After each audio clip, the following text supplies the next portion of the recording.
You may remember that when we talked about rock music at the end of the 1970s, that we said that the punk scene, as I've mentioned a number of times, arose from this New York underground scene. You had to kind of be at CBGB's to know that it was there.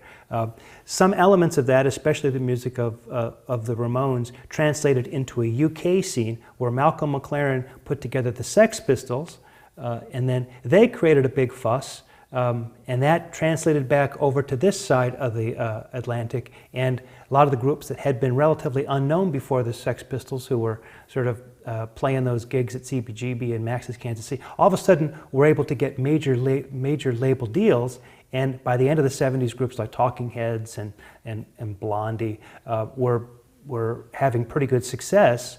Patti Smith were having pretty good success on the commercial charts. But by the time that happened, the industry had moved away from the idea of punk and recast it as new wave, taking a lot of the danger, maybe the anger, and a lot of that out of the music and turning it into really kind of an aesthetic protest or that kind of thing, as opposed to a real political protest. So where did punk go when the business turned it from punk into new wave? Well, where punk went was underground. And so there is a whole 80s scene of a continuation of punk that's often called hardcore or hardcore punk, developed out of the music of the Ramones and the Sex Pistols. It's loud, fast, aggressive music, very much like those Ramones records, with a kind of a DIY aesthetic, do-it-yourself aesthetic.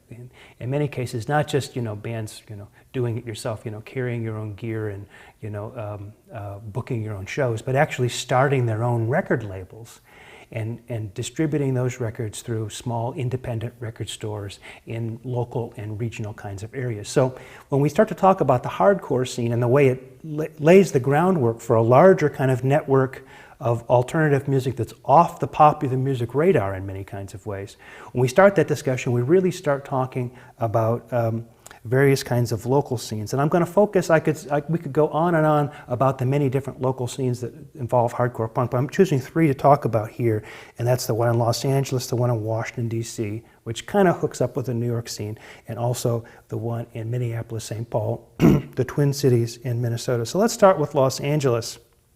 The discontented youth idea of the late 1970s really fed the growth of hardcore.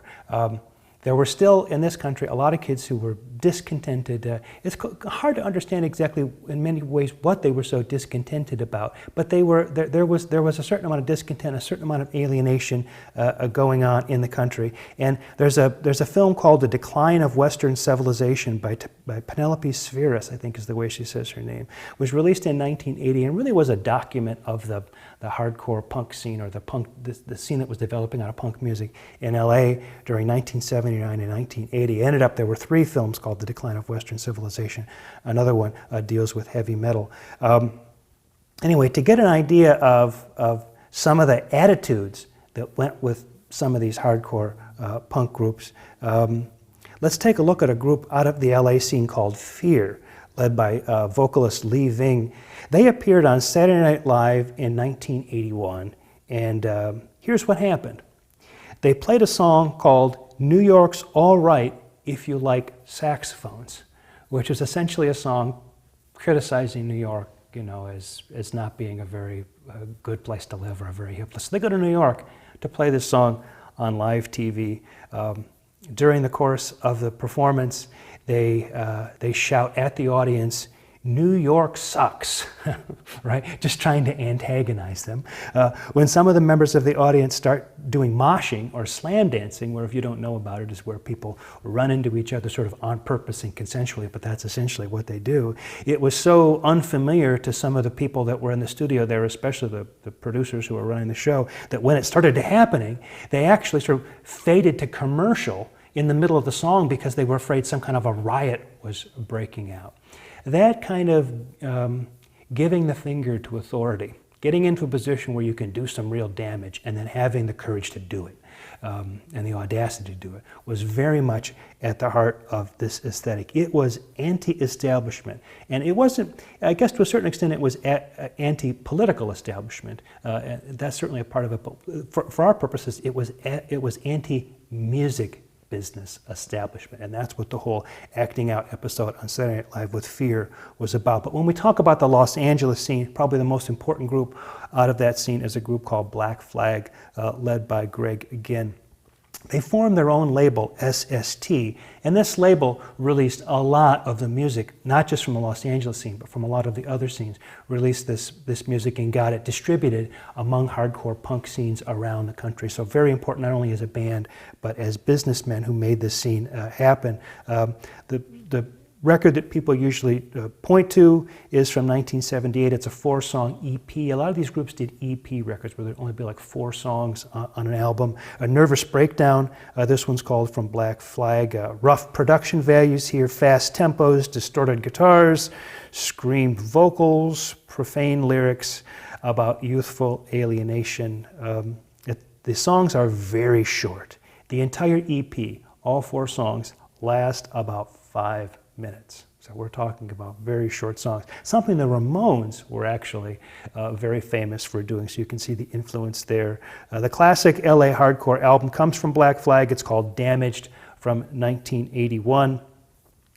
All the groups from LA didn't sound like Black Flag. There was another group called Minutemen who had an album called The Punchline on SST Records.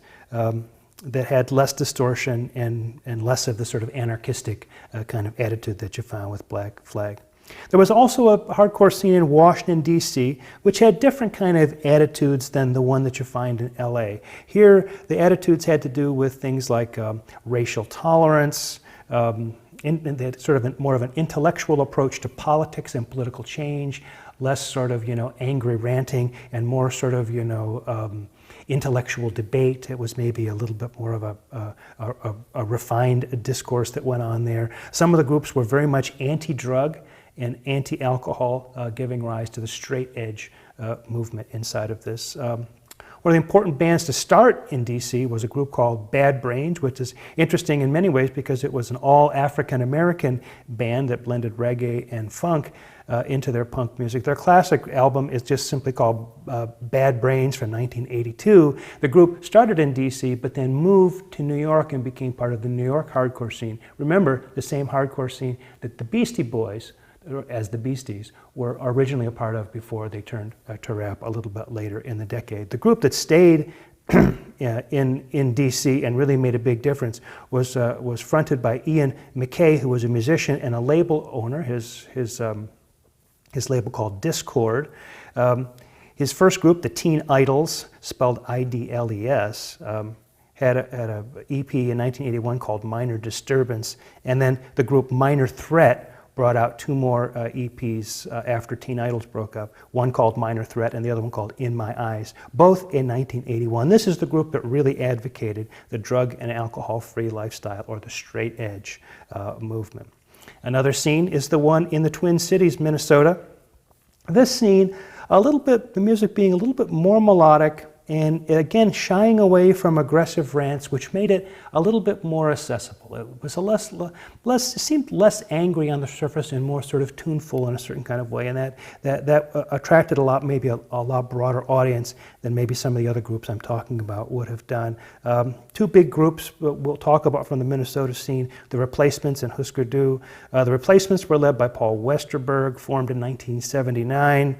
Their second album, called Hootenanny, from 1983, is on the label Twin Tone, which is a really important indie label, along with SST and some of the others, for bringing a lot of this music to this underground community nationwide. The big song on there, Color Me Impressed, is usually described as being sort of tightly composed and melodic, maybe a little bit more songwriterly than some of the other hardcore that we've been talking about. The other big group, Husker Du, led by Bob Mould, formed also in 1979, were in fact signed to SST. Remember the group, the label run by Greg Ginn from Black Flag out of Los Angeles. Husker Du is signed to SST and releases probably what is their sort of most representative album called Zen Arcade in 1984. Now these groups went on to have different kind of success later in the decade, so we're really focusing on the sort of indie success here on this. And they were both important groups for sort of bringing the indie hardcore subculture thing a little bit more into public view.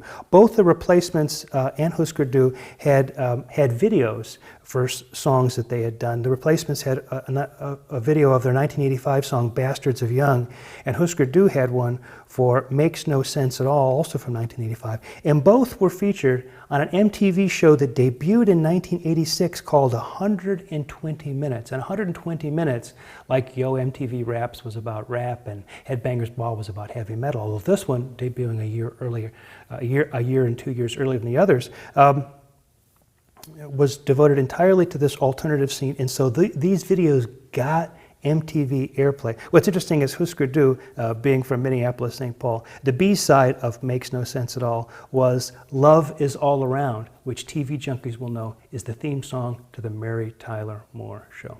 Well, in the next video, we'll talk about more indie rock in the 1980s, again, bubbling under the surface while all the other stuff we've talked about in the last 2 weeks is going on in the mainstream, and the formation of something that we'll call college rock, which is a way of bringing this music to listeners in a channel that's alternative to the mainstream commercial rock channel that has traditionally brought music to listeners.